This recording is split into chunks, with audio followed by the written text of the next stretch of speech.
Welcome to STEM with the Houston Public Library. I'm Alonso and we're making a bioactive terrarium. This activity is intended for ages 10 plus. You'll need a jar that seals well, gravel, screen material, or plastic and toothpicks, you'll see why, dirt, moss, you can usually source this locally, especially after a rain, small plants, these can also be sourced locally, paintbrush, tweezers, hardscapes such as twigs and rocks, water, scissors, a cozy well-lit spot near a window or a lamp. Optional but not necessary additions are springtails and woodlice or roly-polies. What if you had an entire world that you could fit in the palm of your hand? The little creatures would go about their lives and go through their successive generations while under your care, or lack thereof. One that could take care of itself and should theoretically never need any maintaining. Well, you can, by creating a balanced ecosystem within a jar. An ecosystem is a biological community of interacting organisms and their physical environment. Ecosystems can be large or small. They can be planetary in size or space underneath a rock, even in an isolated cave system with no contact to the outside world. Spooky.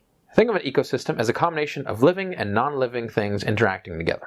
The living parts are usually easy to pick out. These are organisms that can be classified anywhere in the animal kingdom, such as insects, birds, and fish, and anything that consumes energy as part of its metabolic processes. The non-living parts are things such as minerals, rocks, water, air makeup, and temperature. They're still part of the ecosystem, they're just non-living.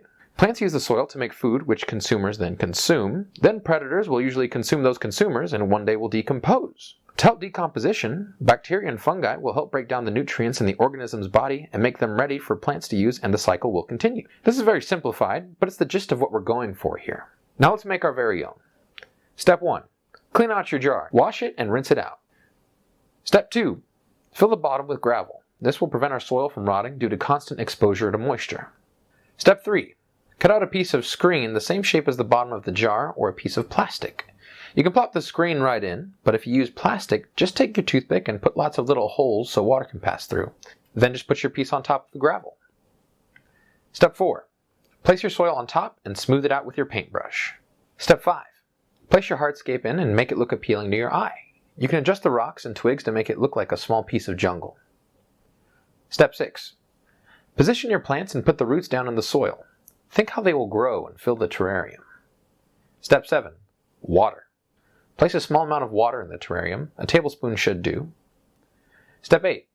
Stock your terrarium with more living things. Here I'm adding some springtails from a colony I've had since last year.